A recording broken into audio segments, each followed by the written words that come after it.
Everybody, watch out for me. Make sure I start the recording. Thank you.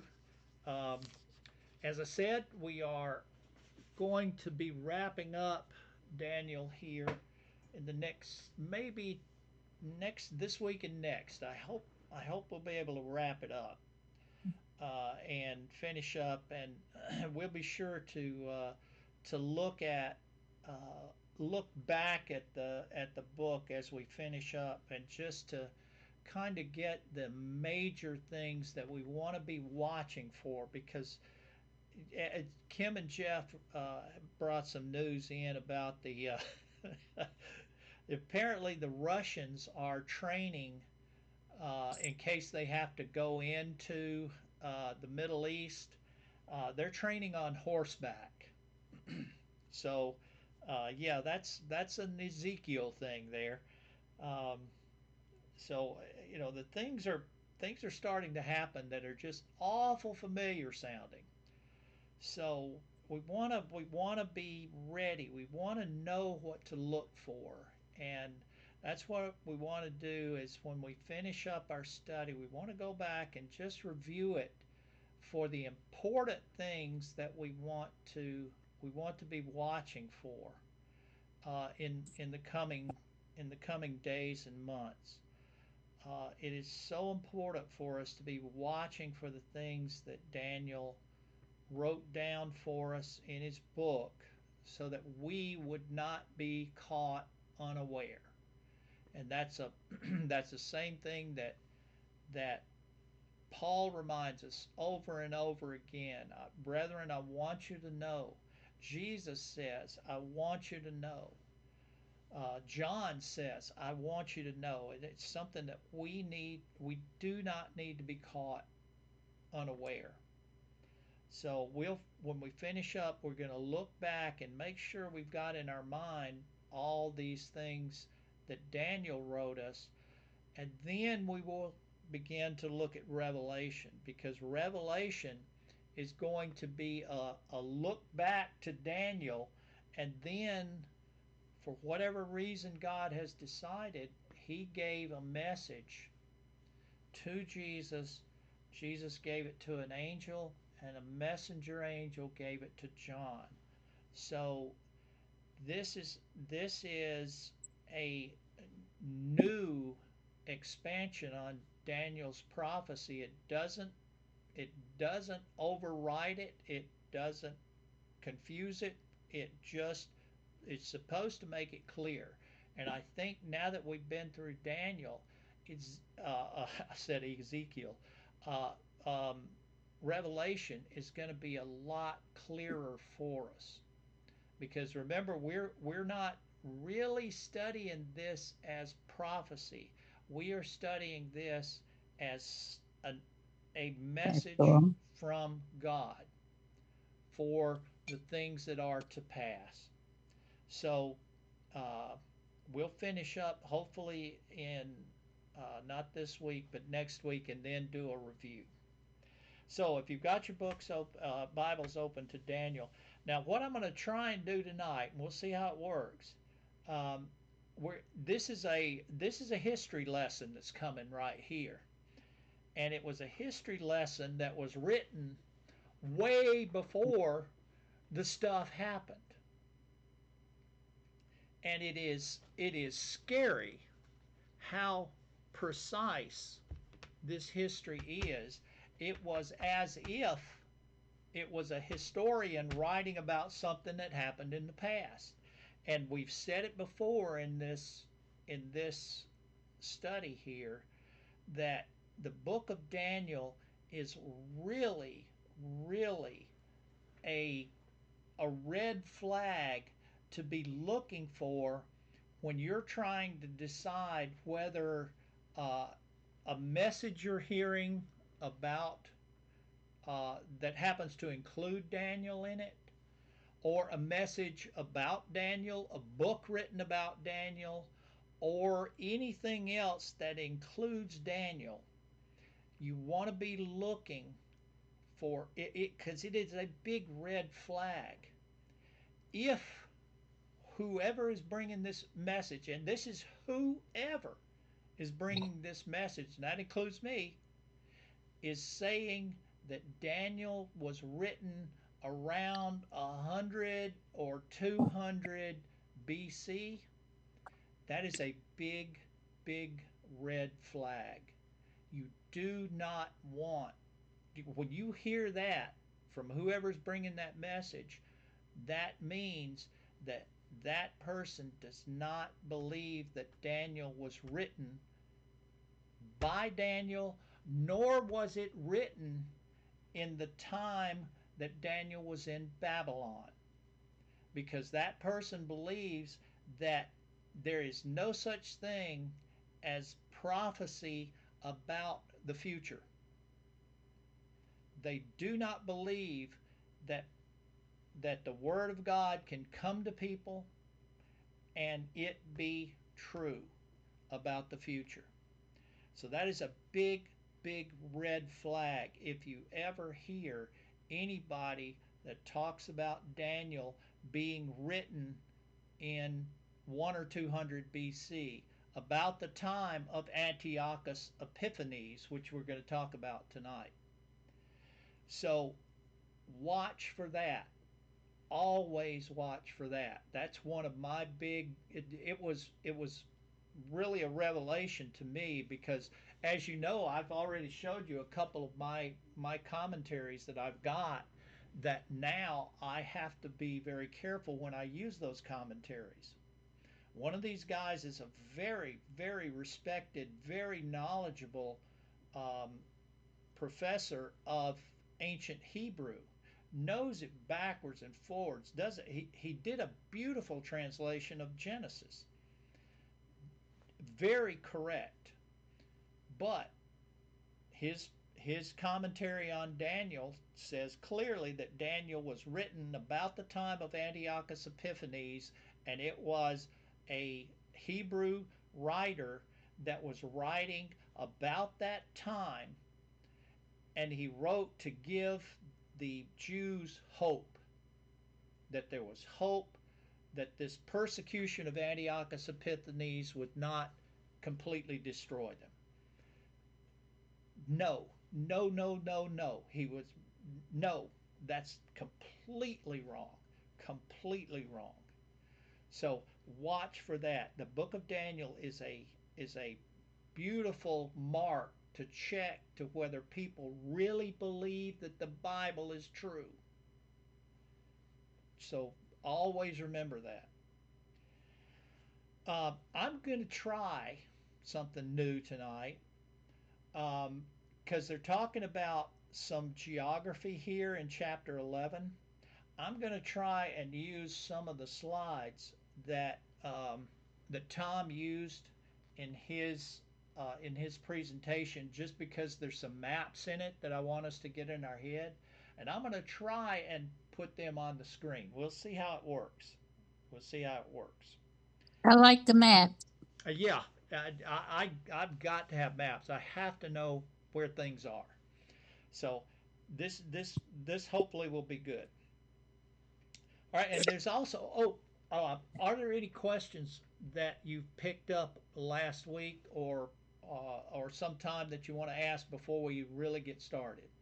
Any questions you've got? Nope. Okay.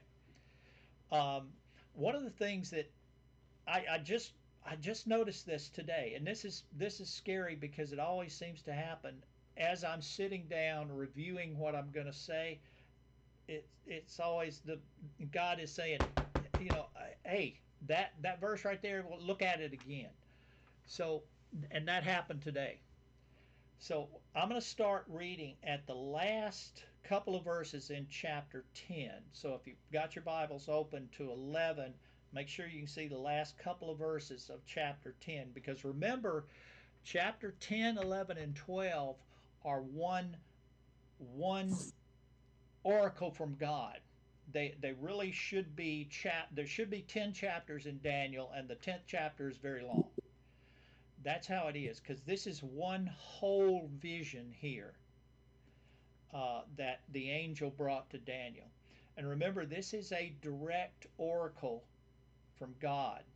This is not somebody else's dream. This is not an interpretation of a dream that we've had in Daniel.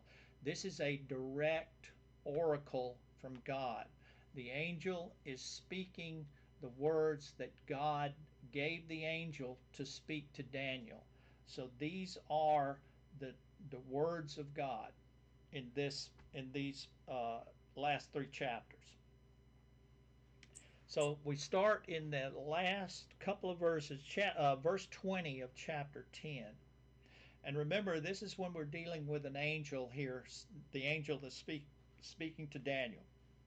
Then he said, the angel, "Do you know why I have come to you? But now I will return to fight against the prince of Persia. And when I go, behold, the prince of Greece will come. But I will tell you what is inscribed in the book of truth, and there's none who contends by my side against those except Michael, your prince." These couple of verses here are about a how would we call it? A conflict, a disagreement, a maybe a trial that's going on in the heavenlies.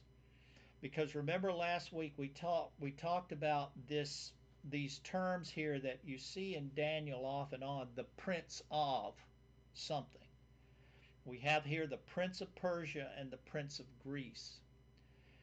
And these are not talking about kings. These are not talking about kings. So when you read the Old Testament, you'll find that that term is used a lot in the Old Testament and even in the New Testament once or twice. The prince of is referring to, and we talked about this last week, when God divorced the nations, when he divorced the people after the incident at the Tower of Babel.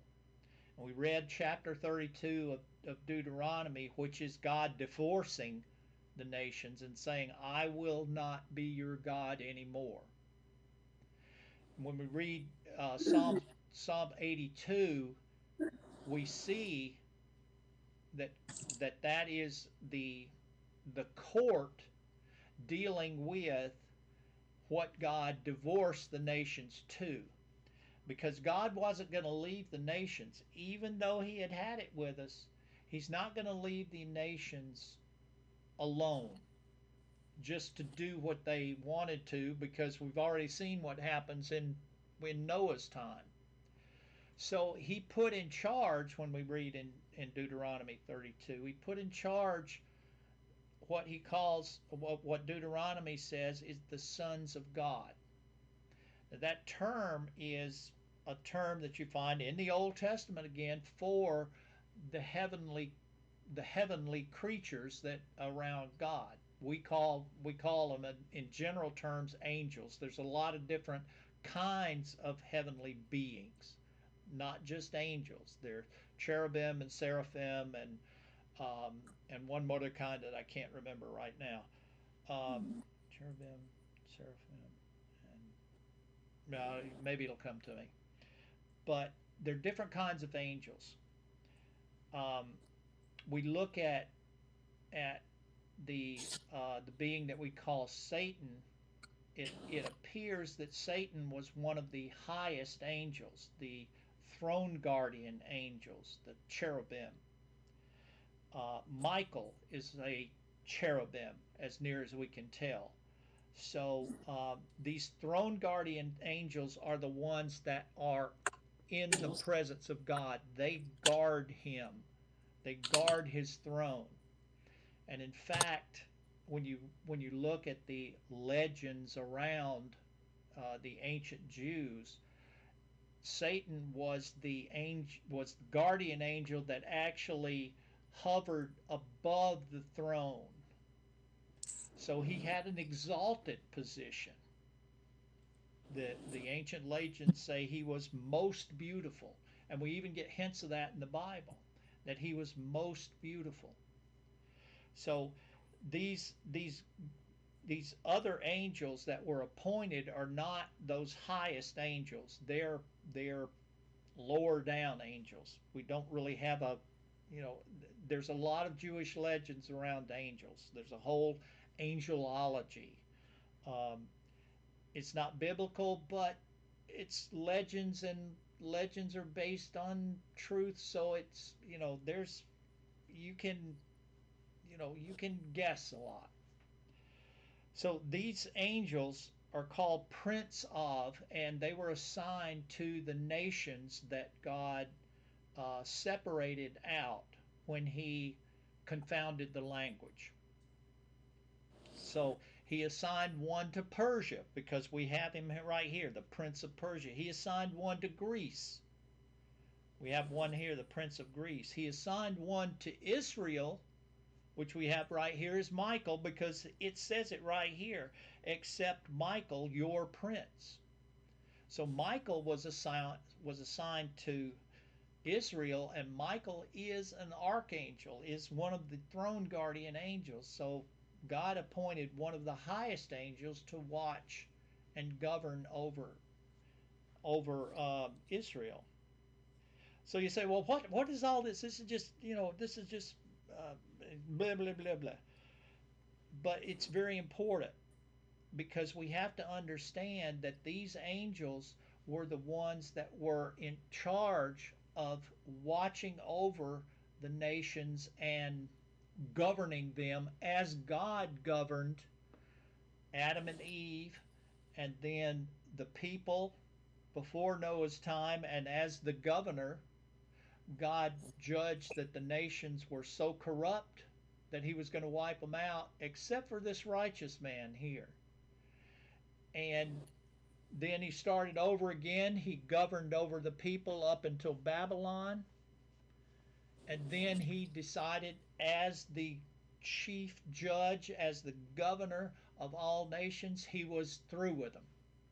And He appointed lesser beings to govern them. Some of them governed well, and some of the angels governed badly. It doesn't say whether the Prince of Persia and the Prince of Greece are good or bad here. We kind of have to infer. We kind of have to guess. But I want you to have that in your mind that even now, even now, there are angels that are, shall we say, governing, in quotes, governing the nations. And now, the angels that are governing the nations now are probably not the good ones, because remember in Daniel 7, we read it here, when this one like a son of man ascended into the heavens and came up through the clouds and was presented before the Ancient of Days, presented before God Himself. And God Himself in chapter 7 gives this one like the Son of Man dominion over all the nations. And it says His kingdom will be forever. God said that. So at that point, God officially, God officially, it's what it says.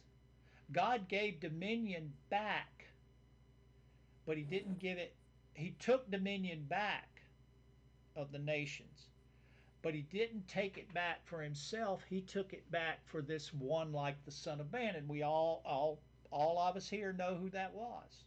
Well, when Satan fell, he took a third of the angels with him. Yeah. So it might be that's what we're talking about, because Greece never once had worshiped God at all. Yeah. It wasn't until much later they were evangelized. Yeah. Some of the So, nations we can probably make a good guess. yeah, But so I think that I have a problem with verse 17 of chapter 10. It says, "For how can a servant of this my Lord talk with this would talk with this, my Lord. As for me, straightway there remain no strength in me, and neither is there breath left in me. And I mean, that's just kind of the same thing that happened to John when he was talking to Jesus. Yes. And that's funny you bring that up. And we talked about it. We talked about verse 16, where it says, "And behold, one in the likeness of the," you can say either one, it says B'nai Adam, "one in the Uh huh. likeness of the Son of Man touched my lips." That's scary close to a description of Jesus as the Son of Man, the same one that came up through the clouds there. So, I think you're on the right track there, Jeff. Yeah, because it says in 18, then there came again one that touched me in appearance of man, and he strengthened me. Yes. And then he talks about how he was strengthened, and he says, then he goes into verse 20, and like you were talking, Yeah. and the I've had people when I was having discussions like this before. They said, "Well, why would if it was God or Christophany like Jesus Hmm. Christ, why would he struggle with the Prince of Persia? Why would he fight with him?" I said, "Well, he didn't struggle. He just didn't need them in his way, so he had somebody else to go over there and deal with him until he can get back. Because if you look back where it says." He says he goes back and returns to fight with the Prince of Persia. Right. He doesn't. And the same thing happened in Genesis with Jacob when he wrestled. Yeah. Wrestle with God. Exactly. So I mean,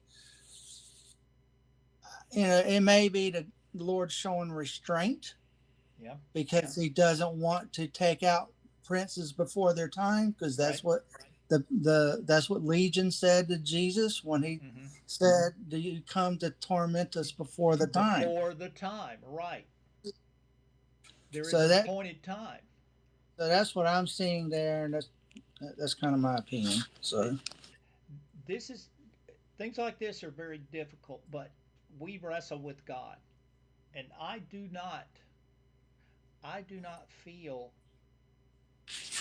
I do not feel bad about questioning God and saying, "What are you talking about? yeah, we Help do me." wrestle with them. We So, should wrestle with Him but because we haven't seen what Daniel has seen, you, and if we did, we'd probably be like what Daniel did, oh yeah, yeah, we be on our would. face too. Anybody would. Mm-hmm. I think though, I think we're talking about multiple beings here Could because be when you read that paragraph there, starting at verse 15 about this one like a son of man. Then when right. you read in 18, it says, "Again, one having the appearance of a man." That's different. The appearance of a man and the son of B'nai Adam, this is just the appearance of an Ish. So I think we're talking about maybe multiple creatures here. Well, yeah, but there when he said in 18, there come again one that touched me like the appearance of man, and he strengthened me. He said, "Oh, greatly beloved," and he goes down and he talks about he'll go back to talk to Yeah, it'll be with Prince of Persia. So that's where I yeah. come up with that.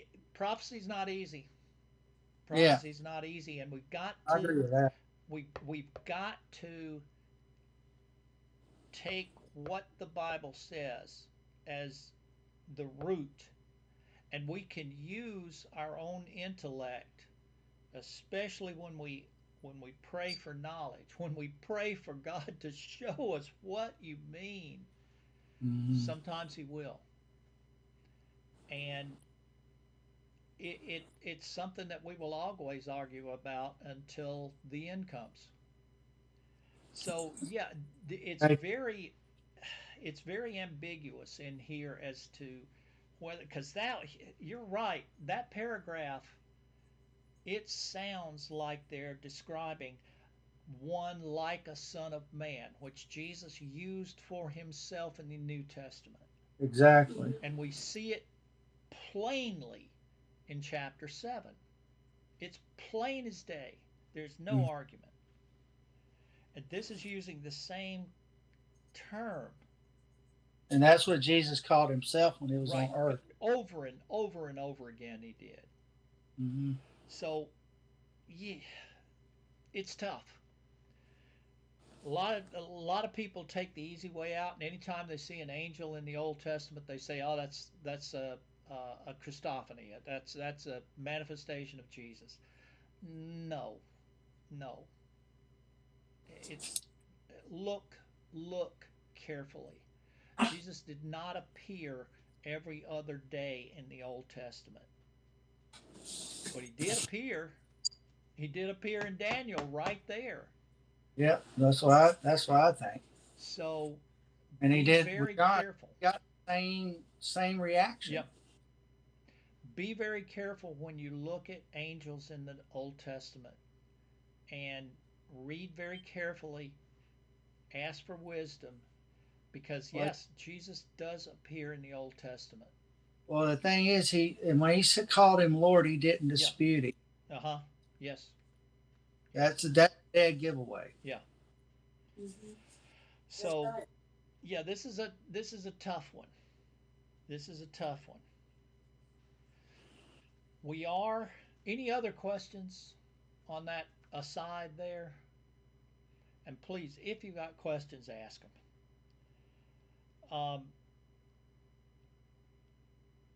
At this here, this, and we haven't gotten to my little what does that mean, but when we come here, it says, "Do you know why I've come to you?"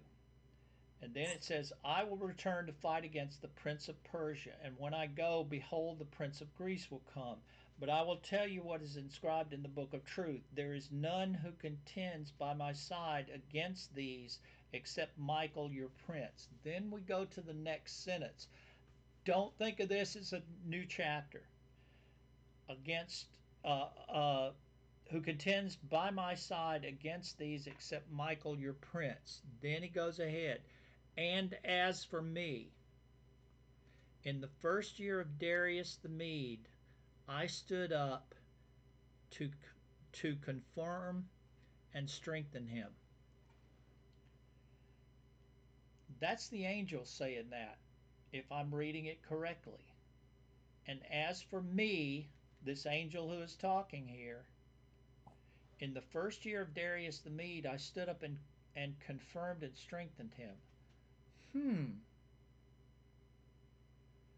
What do you suppose that means? Because I've always just read right over that. But then today it struck me, whoa. Because sort of I was thinking that was Daniel in the back of my mind. That's Daniel's talking, but that's not Daniel talking. It's Because, as well as the Lord sets up kings and he also lowers kings. So that's what I see it as. That's what I see it yes, as. Yeah. this is this angel who is not Michael, and we don't exactly know who he is. But this is this angel saying that, "As for me, in the first year of Darius the Mede, I stood up and confirmed and strengthened him." But Darius the Mede is under the charge of the Prince of Persia. This is not the Prince of Persia speaking, because whoever this is said, "I return to fight against the Prince of Persia." Look at that carefully. I want you to look at that carefully after we go offline.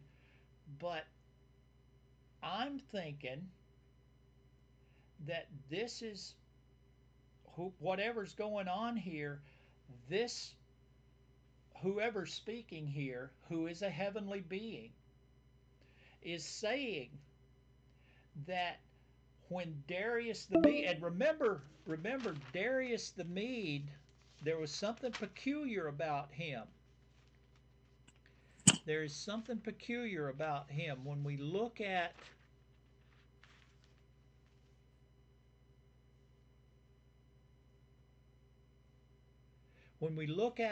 Darius the Mede. Remember when Babylon went under to the Medes and the Persians. They went, it was the Medes that actually were there, but the Persians were behind the scenes. It says, it pleased Darius to set over the kingdom 20 satraps to be throughout the whole kingdom. Darius the Mede was appointed as king. Daniel tells us that Darius the Mede was appointed king. And remember, I said when we read that part of Daniel, and here it is in chapter 9, more emphatic. In the first year of Darius, son of Ahasuerus, by a descent, a Mede, who was made king over the realm of the Chaldeans, the Babylonians, who was made king. He didn't conquer them. He was made king. And remember, Darius was an old guy. It kind of looks like, and history is kind of like, it kind of leans toward this, that Darius was appointed king by the Persians, who were apparently the real military strength. So the Persians, who had other things, and maybe we'll get enough time because I see it's getting close. The Persians took over a lot of land in addition to conquering Babylon. The Persians conquered a bunch of other countries. So the Persians were busy,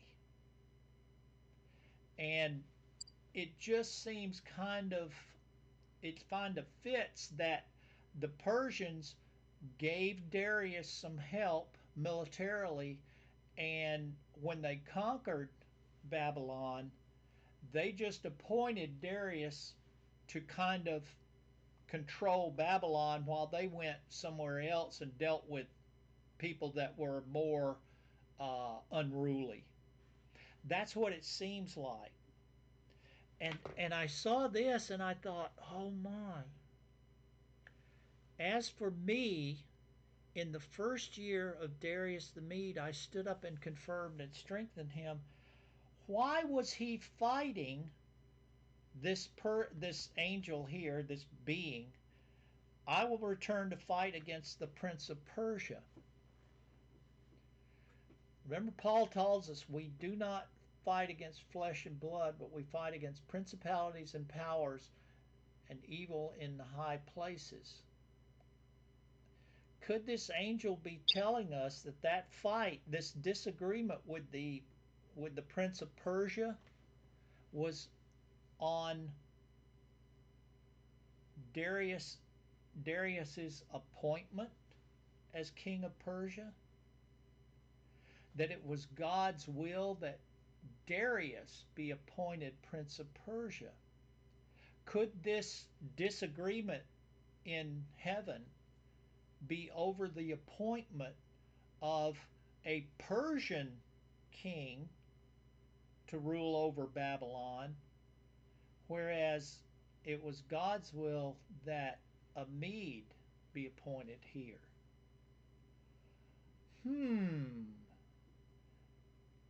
I don't know whether we've got a little glimpse here of the things that go on in the heavenly court that we don't see, but that God's in control of. And these heavenly beings that ruled over the nations right up until Jesus took over, that ruled over the nations, this was actually a court in heaven to decide things happening in the nations. I've always believed that. No, let me. I have recently begun to believe that. Last 10 years or so, I have recently come to that conclusion that the heavenlies are also in battles. When we have a battle down here where the Medes and the Persians and the Greeks and the Romans are fighting, in the heavenlies there is a court that's being adjourned to decide who wins and who loses. I don't know.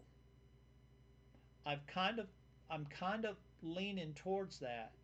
But then this sentence right here, ooh, that's some pretty good evidence towards that. Because it sounds like since this guy was fighting against the Prince of Persia, he might have been up there advocating that Darius be appointed the king of Persia instead of whoever the Prince of Persia wanted. I don't know. Like I said, this is new. I just this just came to me when I read that, thinking about how to start the lesson. Well, we know the devil can't go any further than God allows. That's right. That's why I'm So saying if it's God's will for Darius the Mede to be in control, that's what he's going to be. That's right. right. And that would be why there was a battle between this angel who was representing God and the Prince of Persia who was representing himself. Because the Persians were I not. believe that's why when we died, we're guided to heaven by angels as well, Yeah. Yeah. for that very reason. Yeah. So I don't know. This is this is not standard Protestant teaching of the angels being in charge of the nations.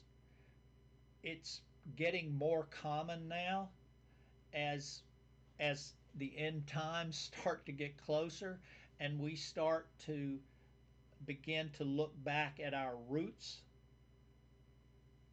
Our roots are in the Old Testament. Sorry, but they're in the Old Testament. I think Paul didn't say we fight against principalities and powers. That's where the judgment lies. In the principalities and powers. The judgment is in the heavenlies. These squabbles that go down here are just us doing what people do. God is in charge of everything, including war. The winner of a war does not win because they have the best army. Ask the Israelites multiple times. And the last war that they were in, the 6 Day War, yeah, they didn't have the best army. So think about that this week. Questions about that? Because that's not real standard Protestant teaching, but it's something I believe in vehemently. That in the heavenly courts is where the judgment of the nations lies. And up until the time that the Son of one like the Son of Man came up and sat down on the right hand of the Father, and all dominion was given back to him, taken away from the angels, that was true. Now the angels have no legal claim to a nation. But you know good and well the ones that are not fans of God, they are not going to give up that power easily. They are not going to give up that power easily. I enjoyed that. That's why they passed themselves off as gods. Yep. That's why we have all those little gods everywhere. Because they're trying to be like the Most High. They're trying to be like the Most High. And they will try and fool us every time. Oh, I've run out of time. Let me try. I'm going to try before we end up here. I'm going to try and show you the map. Share screen. I'm going to go to window. I want to look over there. And let's see if this shows up. Okay, can you see that now? Yes. Okay. All right, this is chapter 11, and this is how it starts. And I'll pick it up next week. But I wanted to show you the map here because when we talk about Greece, Greece is not mentioned. The the term Greece, when you look at the Hebrew, and let me see if I can change this. I think I can.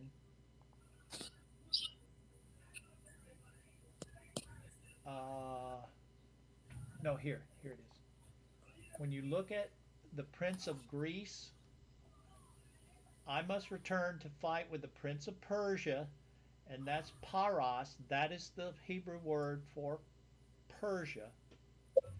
And when I have gone forth, indeed, the Prince of Greece will come. That's not Greece. That's not anywhere near. That's Yavan.